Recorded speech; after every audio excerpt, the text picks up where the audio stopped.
하나님의 말씀을 읽었는데 무슨 뜻인지 이해가 좀 되십니까? 한 주간 동안 제가 많이 힘들었어요.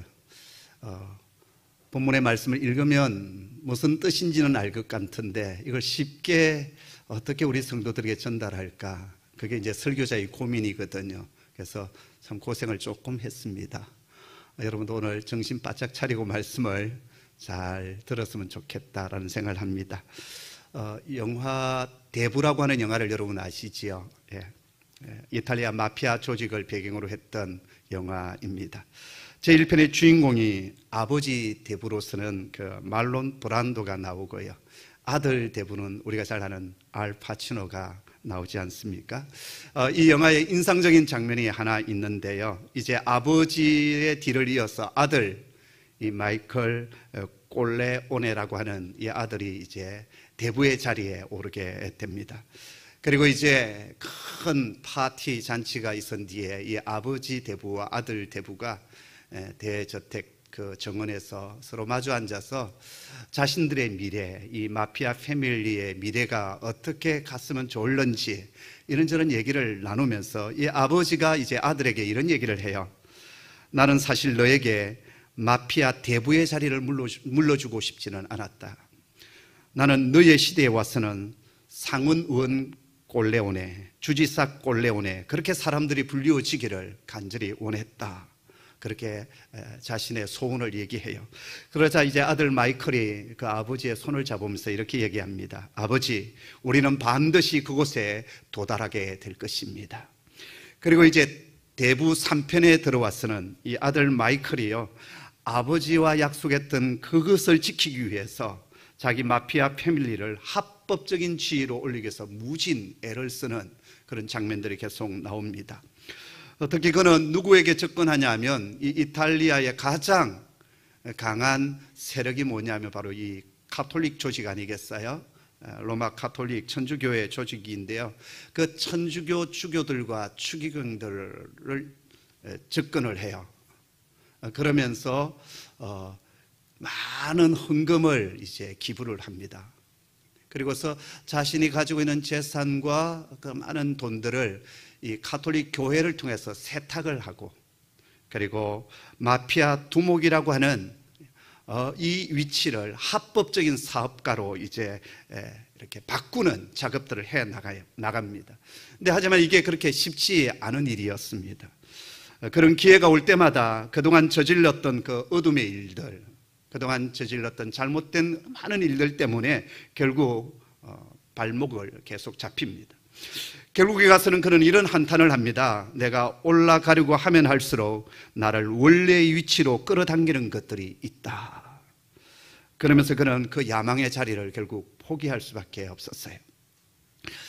여러분, 대부에 나오는 이 마이클 꼴레오네만이 그런 것이 아니지 않습니까? 저도 그렇고 오늘 이 땅을 살아가고 있는 이 세상의 대부분의 사람들이 간절히 소원하고 바라는 것이 하나 있다고 한다면 지금 우리 자신의 지위와 위치보다는 좀 더 높은 곳으로, 좀 더 영광스러운 자리로 끌어올리려고 하는 것, 그것이 우리 모두의 어떻게 보면 소원이고 또 욕망이지 않겠습니까?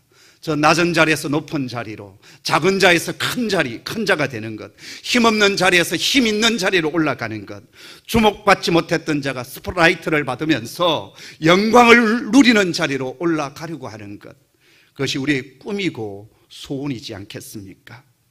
또 우리 때 그것이 제대로 이루어지지 아니하면 내 자녀 세대, 내 아들과 내 딸의 세대 속에서는 꼭 그 일이 성취되고 이루어지기를 원하는 것, 그것이 또 부모의 마음이기도 합니다. 그리고 세상 사람들은 그런 사람들을 바라보면 박수를 쳐줍니다. 어떤 경우 위대한 사람, 위인으로 존경하고 또 칭송하여 뜻받들어 줍니다. 하지만 그런 일이 결코 쉽지 않다는 사실을 우리는 인생의 경험을 통해서 계속 절감합니다. 그럼에도 역사는 계속 되어지고 그 역사가 계속 되어지는 한 이런 열망과 야망은 계속 반복되어서 이 세상 가운데 일어나게 될 것입니다. 자, 그런데요, 우리가 추구하고 이 세상 사람들이 그렇게 원하고 그렇게 바라는 길하고는 정반대의 길로 걸어가셨던, 살아가셨던 한 분이 계십니다.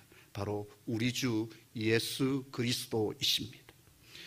그분은 천지를 지으신 창조주 하나님이십니다. 창조하실 뿐만 아니라 이 모든 피조물들을 보존하시고 이끄시고 지금도 여전히 통치하고 계시는 분이십니다. 그분은 영광스러운 아버지 하나님의 본체이시고 아버지 하나님을 우리에게 그대로 비춰주시는 본체의 형상이 되시는 분이시다라고 했습니다.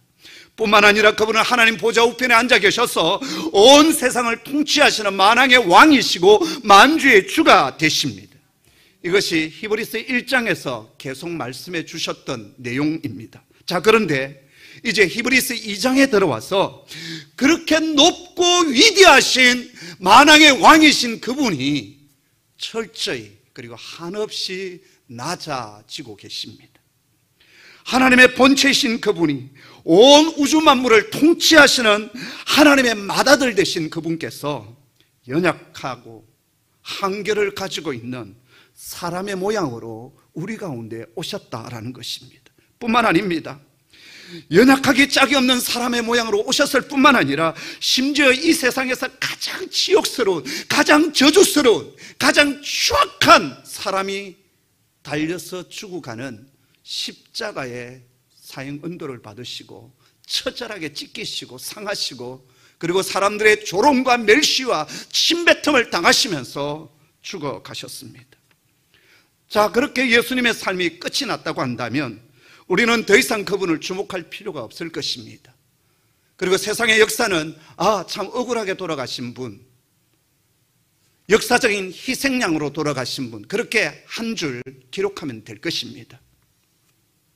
그런데 그분은 그것으로 끝나지 아니하시고 십자가에 죽으시고 무덤 속으로 내려가신 지 3일 만에 아버지 하나님은 그 아들을 생명의 부활로 일으키십니다. 뿐만 아닙니다. 하늘나라로 성천시켜 주셔서 당신의 보좌 우편에 앉아 계시게 하시고 영광과 존귀의 관을 쓰게 하셨다라고 오늘 히브리서 기자는 선포하고 있습니다. 그리고 그것이 오늘 우리 구원에 어떤 의미가 되고 어떤 유익이 되는지를 하나하나 설명해 가십니다. 자, 먼저 오늘 5절의 말씀을 같이 한번 볼까요? 함께 읽겠습니다. 시작. 하나님이 우리가 말하는 바 장차올 세상을 천사들에게 복종하게 하심이 아니니라. 여기 보면 장차올 세상이 있다라고 하십니다. 그것은 앞으로 메시아가 완전히 통치하실 세상을 말합니다. 예수님께서 하늘의 왕권을 가지시고 이 땅에 다시 오는 그때 이 세상의 모든 제약과 불의는 무너지고 참 정의와 사랑이 충만한 세상이 오게 될 것입니다. 바로 그 세상이 장차올 세상입니다. 바로 그 장차올 세상, 바로 그때 이 세상은 누구에게 복종하는가? 천사들인가? 저 하늘나라의 영적인 존재, 하나님의 권세를 가지고 이 세상을 통치하는 일에 쓰임받았던 그 천사들 앞에 온 우주 만물들, 모든 피조물들이 경배하고 복종하는가? 히브리서 기자는 절대 아니다라고 말합니다. 그럼 누구에게 온 우주 만물이 복종하고 순종하고 그리고 머리를 조아리며 경배하게 되는가? 히브리서 기자는 구약 시편 8편의 말씀을 인용하면서 바로 우리 주 예수 그리스도가 모든 세상이 그분 앞에 복종하게 되는, 무릎을 꿇게 되는 바로 그분이시라고 오늘 말씀하여 주십니다. 오늘 본문 말씀 6절에서 8절 앞부분까지의 말씀을 우리 한번 같이 읽겠습니다. 함께 읽죠. 시작. 그러나 누구인가가 어디에서 정언하여 이르되 사람이 무엇이기에 주께서 그를 생각하시며 인자가 무엇이기에 주께서 그를 돌보시나이까? 그를 잠시 동안 천사보다 못하게 하시며 영광과 존귀로 간을 씌우시며 만물을 그 발 아래에 복종하게 하셨느니라. 아멘. 여기 시편 8편을 인용하고 있는데요, 시편 8편은 본래 우주의 주권자이신 하나님을 찬양하는 가운데 그 하나님의 대리자, 하나님의 청지기로서 이 온 우주 만물을 누구에게 맡겨주셨느냐? 인간에게 맡겨주셨다라는 거예요. 그래서 그 인간에게 맡겨주신 이 놀라운 특권을 찬양하면서 인간의 어떤 존재에 대해서 설명하고 찬미하는 시가 시편 8편의 말씀입니다. 여기 보면 인간은 하나님보다 조금 못한 자다라고 시편 8편에서 말씀하고 있습니다. 근데 히브리서 기자는 이 시편 8편을 인용하면서 조금 특별한 시각으로 이 말씀을 해석하고 있다라는 거예요. 먼저 히브리어로 되어져 있던 시편의 말씀을 인용할 때 구약의 히브리어 성경을 인용한 것이 아니라 셉투아진트 70인역의 말씀을 그대로 인용했다라고 이전에 말씀을 드리지 않았습니까? 셉투아진트 이 70인역이 뭔지 여러분 아시죠? 구약 성경, 히브리어로 되어 있는 구약 성경을 처음 헬라어로 번역했던 책이 70인역이었습니다. 그러니까 이 히브리서 기자가 구약 성경을 인용할 때 히브리어로 되어져 있는 구약 성경을 인용한 것이 아니라 이 헬라어로 번역되어져 있는 70인역의 말씀을 그대로 인용을 해왔다라는 거예요. 자, 그러면서 몇 가지 미묘한 변화가 일어나고 있습니다. 첫째는 잠시라고 하는 단어입니다. 머하떠라고 하는 히브리 단어를 쓰고 있는데 이 머하떠라고 하는 단어는 두 가지 해석이 가능합니다. 하나는 어떤 양을 말하는 조금이라는 뜻도 해석이 가능하고요. 그리고 시간을 말하는 잠시라는 뜻도 해석이 가능하다라는 거예요. 원래는 시편 8편에서는 조금이라는 뜻으로 해석이 되어졌어요. 그런데 오늘 말씀에 보면 어떻게 되어 있습니까? 잠시로 이렇게 해석이 되어져 있어요. 조금의 변화가 일어났죠. 두 번째, 천사라고 하는 단어입니다. 히브리 성경에서는 엘로힘은 모두 하나님에게 해당되는 단어였어요. 여러분 구약 성경을 읽어보면 여호와라고 하는 이름이 있고 하나님으로 기술되어져 있는 것이 있어요. 하나님은 뭐냐? 구약 성경에서 엘로힘으로 표현된 것을 하나님으로 이렇게 번역을 해놓았어요. 근데 구약 시편 8편에서는 분명히 하나님으로 번역이 되어져 있었는데 오늘 본문은 70인역을 따라서 천사들, 복수입니다. 천사들, 앙겔루서 이렇게 기술하고 있다라는 거예요. 여기 앙겔로서에서 이제 뭐가 나냐면 영어 단어 엔젤이라는 단어가 나오게 되는 거거든요. 세 번째 인자라고 하는 단어입니다. 시편 8편 4절에서는 인자는 일반적으로 인간 전체를 가리키는 그러한 단어예요. 근데 히브리서에서는 그 지칭 대상이 누구냐? 바로 그리스도를 가리키고 있습니다. 자, 이렇게 함으로써 시편 8편의 말씀은 1차적으로는 우리 인간에 대한 하나님의 그 축복의 말씀으로 먼저 성취되어지고요. 2차적으로는 오늘 히브리서 기자가 이 말씀을 예수 그리스도에게 온전히 이것이 성취되고 이루어진 것으로 받아들이고 있다라는 거예요. 이해가 조금 되십니까? 무슨 말인지 아직도 이해가 안 되십니까? 시편 8편의 말씀을 결론적으로 얘기한다면 우리 인간에게 해당되어지는 말씀이었어요. 그런데 이것이 히브리서에서는 히브리서 기자가 이것을 인용하면서 이것이 누구에게 성취되느냐, 완성되어지느냐, 예수 그리스도에게 이것이 온전히 성취되고 완성되어졌음을 지금 얘기하고 있다라는 거예요. 자, 그렇다면 그 인자가 어떻게 해서 이 세상을 통치하시며 세상은 그분에게 어떻게 온전히 복종하게 되어졌는가, 이게 궁금하잖아요. 안 궁금해요? 궁금하면 히브리서 기자는 이 시편 8편의 말씀을 인용하고 그리고 당신의 해석을 덧붙여가면서 인자이신 예수 그리스도에 대해서 세 가지 사실을 우리에게 설명하여 주십니다. 그 첫 번째는 뭐냐면 하나님은 인자이신 예수 그리스도를 잠시 동안 천사보다 못하게 낮추어 주셨다라는 거예요. 앞서 말씀드린 것처럼 이 시편의 인용구는 하나님께서 사람을 특별한 피조물로 창조해 주셨음을 찬미하는 노래입니다. 여러분 사실 사람을 보십시오. 인간이 타락하기 이전 하나님께서 우리를 어떤 형상으로 지어주셨습니까? 우리를 원숭이나 이 세상의 동물의 형상으로 짓지 않으셨어요.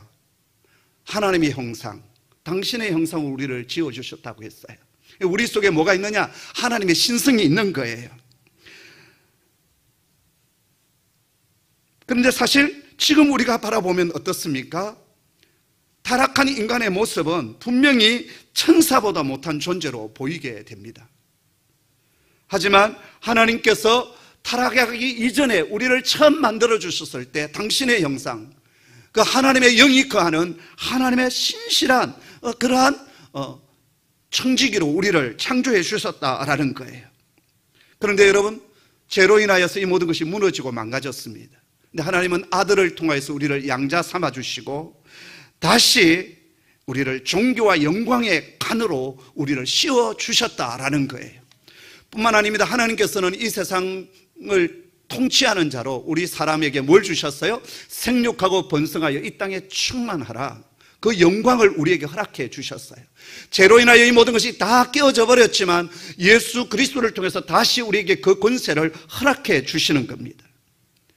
그것이 시편 8편의 내용이에요. 그런데 오늘 히브리서 기자는 그 말씀을 그대로 가져오면서 예수 그리스도를 통해서 이 시편 8편에 인간에게 주셨던 그 모든 약속들이 온전히 성취되었다라고 말씀하여 주십니다. 왜냐하면 예수님이야말로 참된 그리고 완전한 사람의 모양으로 우리 가운데 오셨기 때문이다라는 거예요. 여러분, 예수님께서 사람의 모양으로 우리 가운데 찾아오시게 되었을 때 그냥 보면 정말 잠시 동안 천사보다 못한 존재로 보일 수 있습니다. 세상 사람들이 바라보기에는 어떤 신적인 영광과 존귀를 도무지 찾아볼 수가 없는 거예요. 탄생하실 때도 베들레헴 구유에 탄생하셨습니다. 찬바람이 불어오고 어디 외풍을 막아줄 수가 없는, 옆에서 짐승들이 울음소리가 들려오는 그곳에서 초라한 모습으로 그분이 오셨어요. 뿐만 아니라 헤롯 왕의 박해를 피해서 그 갓난 아기 어린 나이에 애굽으로 피난길에 오릅니다. 돌아왔었을 때 헤롯의 아들이었던 아켈레오가 그 지역을 통치하고 있었기 때문에 살기 위해서 어디로 또 올라가시느냐, 나사렛 동네, 저 촌동네로 올라가셔서 그곳에서 어린 시절을 보내십니다. 그의 육신의 아버지 요셉은 목수였는데 아마 일찍 돌아가신 것 같습니다. 그래서 어린 나이에 아버지의 가업을 이어받아서 목수가 되시고 집안의 가장으로서 가정을 이끌어가는 그러한 소년 가장이 되었습니다. 힘들고 어렵게 살아가셨어요. 그 속에 하나님의 위대함, 하나님의 신성, 하나님의 능력을 우리는 전혀 찾아볼 수가 없습니다. 그처럼 하나님은 그 아들을 이 세상에 완전히 낮추시고 그리고 완전히 엎드려지게 하십니다. 바로 여기에 하나님의 역설이 있습니다. 이 세상은 한없이 높아지려고 하는 세상입니다. 그리고 자기보다 조금만 약하고 낮은 사람을 보면 무시하고 깔아뭉개려고 합니다. 자동차를 타고 가다가도 내 차보다 조금 못한 차가 지나가면 또 조금 끼어들면 빵빵거리고 큰 소리 치고 그리고 끝까지 보복하려고 하는 것이 우리들의 모습입니다. 그래서 사람들은 좀 더 높은 곳으로, 좀 더 큰 것으로, 좀 더 위대한 것으로 더 큰 권세를 잡으려고 애를 씁니다. 그런데 우리 예수님은 정반대의 길을 걸으십니다. 하늘 위에 높이 계셨던 그분이, 온 우주의 만왕의 왕이시고 주가 되신 그분이 천사들보다 못한 인간으로 낮은 모습으로 낮아지십니다. 왜 예수 그리스도는 천사보다 조금 못한, 그리고 잠시 동안 그 천사보다 못한 존재로 이렇게 낮아지셨을까요?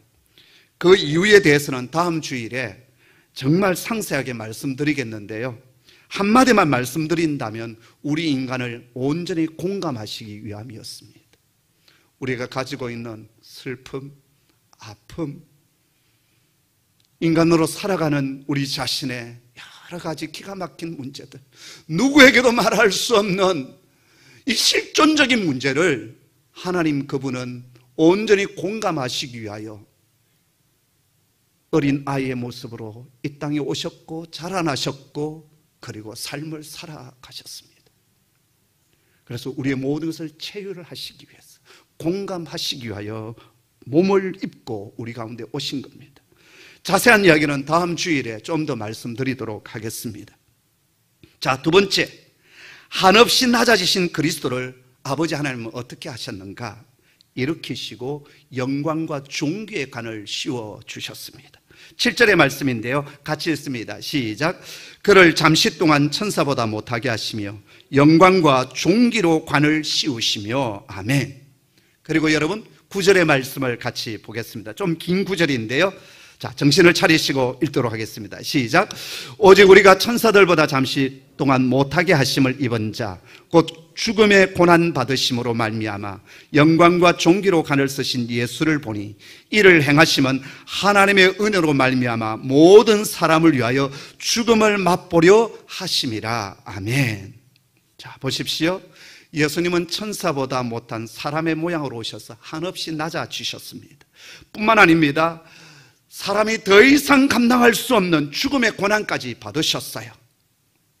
그 이유가 무엇이라고 오늘 말씀하십니까? 하나님의 은혜로 말미암아 모든 사람을 대속하기 위함이다라고 얘기합니다. 근데 그 다음이 참으로 중요합니다. 죽음의 고난까지, 그름더미까지 내려가신 그리스도를 아버지 하나님은 그냥 내버려 두시지 아니하시고 다시 일으키십니다. 그리고 영광과 존귀의 관을 씌워 주십니다. 바로 여기 영광과 존귀의 관은 승리의 관이고요, 이 세상을 통치하시는 왕의 관이고요, 세상 모든 만물들, 심지어 하늘의 천사들까지도 무릎을 꿇고 복종하는 존귀한 관입니다. 자, 그런데요, 8절 후반절에 보면 이렇게 말씀합니다. 만물이 그에게 복종하게 하셨은즉 복종하지 않은 것이 하나도 없어야 하겠으나 지금 우리가 만물이 아직 그에게 복종하고 있는 것을 보지 못하고. 이게 무슨 말일까요? 하나님께서 그 아들을 관을 씌워주셔서, 종교 영광의 관을 씌워주셔서 모든 만물이 그분에게 복종하는 은혜를 주셨다라는 거예요. 자, 그런데 이 세상을 보면 아직 이 세상은 아들이신 예수 그리스도에게 온전히 복종하지 않습니다. 오히려 대적하고 배척하고 있습니다. 저 하늘나라에서는 천사들과 모든 것들이 주께 경배하고 복종하고 있습니다. 그런데 아직 이 세상은 그러하지를 못합니다. 그런데 여러분, 장차 올 세상은 어떤 세상이 될까요? 주 예수 그리스도께서 왕권을 가지고 오시는 그때가 분명히 오게 될 터인데, 그때가 되면 온 우주 만물과 모든 피조물들이 그리스도에게 복종하게 될 것입니다. 그리고 우리 믿음의 사람들은 주님과 함께 멸류관을 쓰게 될 것이고 주님과 함께 왕노릇하게 될 것이라고 성경은 분명히 우리에게 약속하여 주십니다. 바로 여기에 역전이 일어나는 겁니다. 영광스러운 하나님의 그 형상이시고 본체의 빛이 되신 그분께서 철저히 사람처럼 낮아지셨고, 그리고 십자가에서 죽으시고 조롱과 멸시를 당하시면서 완전히 낮아지셨어요. 그런데 아버지 하나님은 그런 아들을 다시 일으키시고 영광과 존귀의 관을 씌워주셨다는 거예요. 그리고 오늘 그것은 우리에게 무엇을 의미할까요? 우리의 삶이 지금은 밑바닥 속에 있다 할지라도, 지금은 조롱과 멸시 속에 있다 할지라도, 지금은 고난 속에 있다 할지라도 하나님은 우리의 삶을 역전시켜 주시고 우리를 일으켜 세워 주신다라는 거예요. 할렐루야. 제가 구약 성경 가운데 정말 좋아하는 성경이 하나 있습니다. 자주 제가 삶 속에서 묵상하는 말씀인데요, 사무엘상 2장의 말씀입니다. 사무엘상 1장은 어떤 내용입니까? 한나가 남편의 사랑을 듬뿍 받습니다. 사랑을 참 많이 받았어요. 그런데 아기가 없었습니다. 그것이 아픔이 되었고 한이 되었고, 남편의 또 다른 아내 분인나는 아기를 잘 낳아서 늘 어깨 펴고 다니는 거예요. 그래서 한나는 남편의 사랑을 많이 받고 있었지만 슬픔이 되었고 아픔이 되었습니다. 어느 날 남편이 실로 성전에 올라가서 제사를 드리게 되었을 때 그도 따라 올라갑니다. 그리고 성막 안으로 들어가서 하나님 앞에 통곡하며 부르짖습니다. 그리고 서운의 기도를 드리지요. 하나님 아들을 주시면 나실인 하나님의 종으로 평생 드리겠나이다. 하나님은 한나의 기도를 들어주시고 그에게 사무엘이라는 아들을 주십니다. 그리고 젖대기가 무섭게 하나님 앞에 서운한 대로 그 아들을 데리고 실로 성전, 엘리 제사장이 사역하고 있는 그 실로 성전으로 올라갑니다. 그리고 하나님 앞에 이렇게 기도합니다. 하나님께서 내 기도를 들어주시고 내게 아들을 주셨는데 나도 그를 여호와께 드리되 평생을 여호와께 드리겠나이다. 하나님께 아들을 서운한 대로 드립니다. 그리고 사무엘상 2장에 들어와서 제가 정말 좋아하는 한나의 찬송을 하나님 앞에 드려요.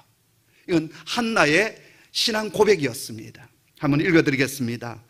용사의 활은 꺾이고 넘어진 자는 힘으로 띠를 띠도다. 풍족한 자들은 양식을 위하여 품을 팔고 줄이던 자들은 다시 줄이지 아니하도다.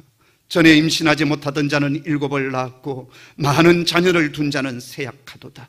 여호와는 죽이기도 하시고 살리기도 하시며 서울에 내리기도 하시고 거기서 올리기도 하시는도다. 여호와는 가난하게도 하시고 부하게도 하시며 낮추기도 하시고 높이기도 하시는도다. 가난한 자를 진토에서 일으키시며 빈궁한 자를 거름더미에서 올리사 귀족들과 함께 앉게 하시며 영광의 자리를 차지하게 하시는도다. 땅의 기둥들은 여호와의 것이라. 여호와께서 세계를 그들 위에 세우셨도다. 할렐루야. 아픔과 한을 가지고 있었던, 철저히 사람들에게 멸시당하고 있었던 그 한나의 삶을 하나님은 역전으로 일으켜 주십니다. 그리고 한나는 지금 그것을 하나님 앞에 찬양하고 있습니다. 성도 여러분, 우리 삶 속에 한나에게 주셨던 역전의 역사가 일어나기를 소원합니다. 낮고 빛이 난 자리, 고난의 자리, 아픔의 자리, 슬픔의 자리, 누구도 알아주지 않는 그 고난의 자리에 앉아있는 성도들이 이 자리에 있지 않습니까? 우리 아버지 하나님께서 은혜를 주셔서 그 거름더미에서 드시사 그 아픔의 자리에서 들어주셔서 영광의 자리, 귀족들이 앉는 자리에 앉게 해주는 축복의 역사가 일어나기를 주님의 이름으로 축복합니다. 아멘. 세 번째, 아버지 하나님은 아들이신 예수 그리스도를 우리의 구원의 창시자 아르케고스로 만들어 주셨습니다. 10절의 말씀인데요, 같이 읽습니다. 시작.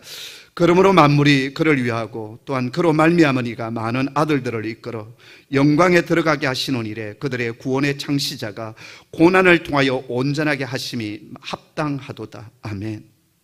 여기 보면 우리 주 예수 그리스도는 우리 구원의 창시자 이렇게 말씀하고 있습니다. 두 가지 해석이 필요한데요, 하나는 구원이라는 단어이고 또 하나는 창시자라고 하는 단어입니다. 먼저 창시자라는 말, 우리 옛 번역에 보면은 구원의 주 이렇게 돼 있어요. 이 주라는 말은 퀴리오스로 보통 쓰고 있는데 오늘 이 본문에서는 퀴리오스로 쓰여지지 않고 아르케고스 이렇게 되어져 있습니다. 이 아르케고스가 어떤 말이냐, 오늘 우리 성경 번역대로 창시자, 선구자, 앞서가는 자, 죽음을 뚫고 나가는 자, 선두주자, 뭐 그런 뜻입니다. 제가 이전에 설교 가운데 이 아르케고스에 대해서 몇 번 설명한 적이 있습니다. 옛날 배가 긴 항해를 이제 마치고 육지에 접안을 하게 되지 않습니까? 지금처럼 항만시설이 좋지 못했던 그 당시 항해하는 것도 힘들지만 배를 육지에 접안하는 이 순간이 정말 위험천만한 일이에요. 잘못하다가는 암초에 자초될 수도 있고 잘못하여서 육지에 그냥 접안하면서 배가 파손될 수도 있습니다. 그래서 이제 육지 가까이 오면 배를 멈추고요, 닻을 내립니다. 그리고 그 배 안에서 가장 경험이 많은 사람, 가장 수영을 잘하는 사람, 건강한 사람, 그 사람이 옷을 벗습니다. 그리고 자신의 몸에 배와 연결된 밧줄을 칭칭 걸어 잠깁니다. 그리고 시퍼런 출렁거리는 파도치는 바다로 뛰어듭니다. 그리고 온 힘을 다하여 헤엄을 쳐와서 육지에 도달하면 그 밧줄을 풀어서 바위나 기둥에다가 삐끄러 맵니다. 그때부터 배 안에 있는 선원들이 그 밧줄을 잡아 당기고 배는 이제 육지에 온전히 접안을 하게 되겠죠. 그리고 배 안에 탔던 사람들은 이제 육지로 뛰어내리게 됩니다. 바로 이 사람, 밧줄을 온몸에 휘둘러 감고 시퍼런 죽음의 바다를 헤엄쳐 육지까지 나온 사람, 그 사람이 누구냐? 아르케고스입니다. 우리 주 예수님은 우리를 위하여 죽음의 바다를 먼저 뛰어드시고 그 시퍼런 죽음의 바다를 먼저 건너시고 생명의 육지로 인도해 가신 우리의 구원의 아르케고스가 되십니다. 그래서 우리에게 어떤 일들이 일어난 줄 아십니까? 여러분 10절 앞부분의 말씀을 보십시오. 그러므로 만물이 그를 위하고 또한 그로 말미암은 이가 많은 아들들을 이끌어 영광에 들어가시게 하시는 일에 그들의 구원의 창시자를 고난을 통하여 이렇게 말씀하십니다. 여기 보면 많은 아들들을 이끌어 영광에 들어가시는 그 일이다라고 했습니다. 여기 많은 아들들이 누구겠습니까? 바로 예수 믿는 저와 여러분을 가리킵니다. 바로 저와 여러분이 하나님의 아들들입니다. 또 그러면 또 우리 여성도들이 나는 아들이 아닌데, 이 말씀을 여러분 상징적으로 여러분 받으셔야 돼요. 이 단어가 의미하는 저와 여러분 하나님의 자녀 아니겠어요? 그 하나님의 자녀들을 영광의 자리, 천국으로, 생명의 자리로 이끌어 가시기 위하여 아들이신 예수 그리스도께서 먼저 죽음의 강을 건너가신 아르케고스가 되어 주셨다라는 거예요. 여러분, 우리는 하나님의 영광의 자리에 들어갈 수 없는 자들이었습니다. 죄로 인하여 죽었던 자들이에요.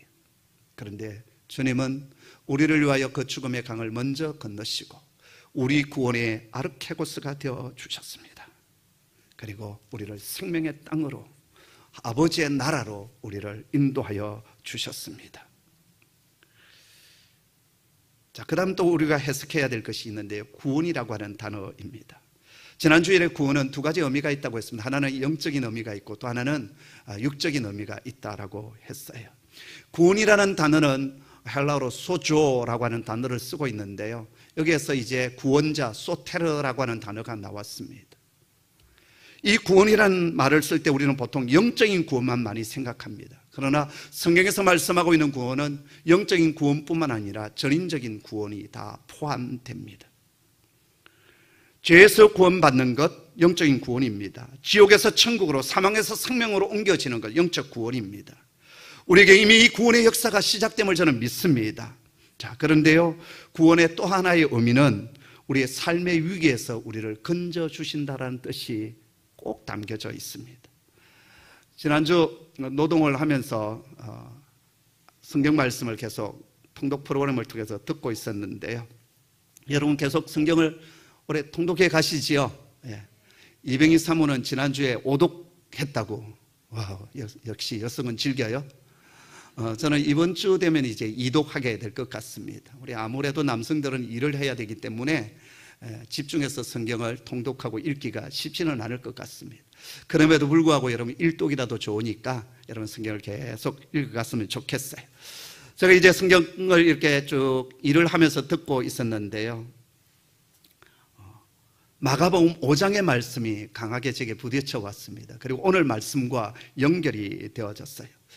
예수님께서 갈릴리 가버나움에서 사역을 하실 때 해당장 야이로가 예수님께로 달려와 무릎을 꿇고 이렇게 간구합니다. 주님, 내 어린 딸이 죽게 되었사오니 오셔서 그 위에 손을 얹어사 그로 구원을 받아 살게 하소서. 여기 구원은 어떤 구원일까요? 영혼 구원을 말하지 않습니다. 여기서의 구원은, 이 소조라고 하는 이 구원은 다름이 아니라 바로 병에서 나음을 받게 되는, 병에서 치유받는 것, 바로 그것이 구원임을 지금 말씀해 주고 있습니다. 그래서 예수님 어떻게 하십니까? 해당장 야이로의 간청을 받으시고 그 집으로 가십니다. 그런데 수많은 사람들이 모여들어서 애워싸는 거예요. 그때 12해 동안 헬루증을 앓았던 이 부인과 병을 앓아서 계속 하혈을 하는 한 여인이 아무도 모르게 예수님 뒤쪽으로 와서 예수님의 뒤 옷자락을 만졌습니다. 그는 오랫동안 하혈을 하면서 많은 의사들을 찾아다녔습니다. 그러나 치유받지 못했고 병세는 더 심하여져서 오히려 괴로움만 더했다라고 성경을 말씀하고 있습니다. 그랬던 그가 예수님의 뒤로 와서 옷자락을 만졌어요. 그리고 성경은 이렇게 말씀합니다. 예수님의 옷자락만 만져도 내가 구원을 받으리라 라는 믿음이 그 속에 있었기 때문이었습니다. 그런데 예수님의 옷자락을 만지는 순간 그 헬루 근원이 쫙 마르고요, 병이 곧 나은 줄을 그가 깨닫게 되었습니다. 바로 여기에 병든 자를 치유하는 것, 그게 뭐죠? 구원으로 나오고 있습니다. 그때 주님은 당신에게서 그 능력이 빠져나온 것을 즉시 아셨어요. 그래서 가시던 걸음 멈추시고 누가 내 옷자락을 만졌느냐라고 묻습니다. 그때 옆에 있던 제자들이 예수님이 이렇게 많은 사람들이 에워싸미는데 예수님의 옷자락을 누가 만졌는지 어떻게 알 수 있겠습니까? 그때 예수님께서는 그 일을 행한 여자를 보려고 둘러보셨어요. 그러자 그 여인이 두려워 떨며 엎드려 주님께 사실을 구합니다. 이때 예수님께서 이 여인에게 하신 말씀이 아주 중요합니다. 딸아, 내 믿음이 너를 구원하였으니 평안히 가라. 내 병에서 놓여 건강할지어다. 아멘. 내 믿음이 너를 구원하였으니, 이 속에는 두 가지 의미가 다 들어가 있습니다. 영적인 구원도 들어가 있고요, 그리고 육적인 구원, 그 병에서 노임받는 구원도 이 속에 포함되어져 있습니다. 성도 여러분, 내 믿음이 너를 구원하였느니라. 우리 안에 영적 구원뿐만 아니라 내 삶의 절박한 문제가 해결되어지는 구원의 역사가 일어나기를 주님의 이름으로 축복합니다. 아멘. 자, 그렇다면 이제 우리는 어떻게 해야 될까요? 영광스러운 만왕의 왕이신 그분이 사람의 모양으로 우리 가운데 오시고 십자가에 죽으시고 우리를 위하여 죽음의 강을 먼저 건너가셔서 우리의 구원의 아르케고스, 우리의 영적인 구원뿐만 아니라 육적인 모든 구원까지 준비하고 계신 그 주님 앞에서 이제는 우리가 어떻게 해야 되느냐라는 겁니다. 첫째, 그 은혜에 감사하는 자가 되어야 합니다. 예수님께서 예루살렘에 올라가시기 위하여 사마리아와 갈릴리 사이를 지나가시게 되었습니다. 그때 광야를 떠돌던 10명의 나병 환자들이 저 멀리 서서 고함을 지르며 부르짖었습니다. 예수 선생님이여, 우리를 불쌍히 여기소서. 그때 주님께서는 가시던 걸음을 멈추시고 이렇게 말씀하십니다. 너희 몸을 제사장에 가서 보여라. 10명의 나병 환자들이 예수님의 말씀에 순종하여 가는 가운데 몸이 깨끗하여졌습니다. 그런데 그 중에 한 명, 사마리아 사람이라고 했는데요, 그 한 사람만이 예수님께 돌아옵니다. 그리고 하나님께 큰 소리로 영광을 올려드리고 예수님께로 나와 발 앞에 엎드려 감사했다라고 했습니다. 그때 주님께서 이렇게 말씀하십니다. 10명이 다 나음을 받지 아니하였느냐, 그 9은 어디에 갔느냐라고 말씀하십니다. 성도 여러분, 주께서 우리에게 이루어 주신 이 구원의 놀라운 사건 앞에 우리가 먼저 해야 될 것은 감사하는 겁니다. 늘 감사가 우리 속에 넘쳐나기를 소원합니다. 여러분, 감사하는 자에게 더 큰 은혜를 부어주십니다. 감사하는 자에게 하나님께서는 더 놀라운 구원과 영광을 허락하여 주십니다. 우리의 입술에, 우리의 생각에, 말로, 그리고 우리의 삶의 전부가 감사로 충만한 종들 되기를 소원합니다. 두 번째요, 내가 복종하고 경배해야 될 분은 다름 아닌 예수 그리스도 한 분밖에 없음을 여러분 기억하십시오. 오늘 이 세상은 온전히 주님께 복종하지 않고 있습니다. 그러나 이러한 때 우리 예수의 사람만큼은 주님께 전적으로 복종하며 그분을 경배하며 그분의 이름을 높이며 세상 사람들이 조롱하고 배척하고 손가락질을 한다 할지라도 믿음의 사람 다니엘과 세 친구처럼 예수 그리스도 앞에 복종하고 경배하는 신실한 하나님의 사람 되기를 소원합니다. 세 번째, 예수님이 내 삶의 구원의 창시자 아르케고스가 되심을 날마다 기억하십시오. 삶이 힘들고 어려울 때, 절박한 문제를 만났을 때, 오랫동안 내가 기도했지만 그 기도가 응답되지 못했던 그 순간에도, 때로는 이 세상 사람들에게 비웃음을 당하고 저 낮은 자리까지 내려가는 그 순간에도 하나님은 나를 이끌어 주시고 인도하여 주시고 이 고난의 강을 먼저 건너가셔서 나를 생명의 자리로, 그리고 종교와 영광의 자리로 이끌어 가신다고 하는 예수님이 나의 구원의 아르케고스, 내 삶의 아르케고스, 그 주님을 날마다 의지하고 믿음으로 고백하며 나아가는 저와 여러분 되기를 간절히 소원합니다. 기도하겠습니다. 아버지 하나님, 이 세상 사람들은 아직 예수 그리스도에게 온전히 복종하고 있지 않지만 장차올 그날 온 우주 만물과 피조물들이 주님 앞에 무릎을 꿇고 경배하게 되고 승리의 노래를 부르게 될 것입니다. 바로 그때 주님, 저희들도 승리의 자리에 앉게 하여 주시고, 지금 이 고난의 시대를 저희가 살아가고 있지만 이 고난의 시대에도 여전히 주님 앞에 순복하며 복종하며 주님께 경배와 찬양을 드리는 신실한 주의 제자들 되게 하여 주옵소서. 주님, 우리들 가운데 고난의 바닥 속에 있는 종들이 있습니다. 거름더미 속에 있는 종들이 있습니다. 비천한 자리 속에 있는 종들이 있습니다. 주여 찾아와 주시고 우리를 일으켜 세워주시고 영광의 자리, 그 귀족들이 앉는 자리에 서게 하여 주시옵소서. 이 한 주간도 믿음으로 나아가게 하여 주시고 믿음으로 말미암아 구원이 임하였느니라.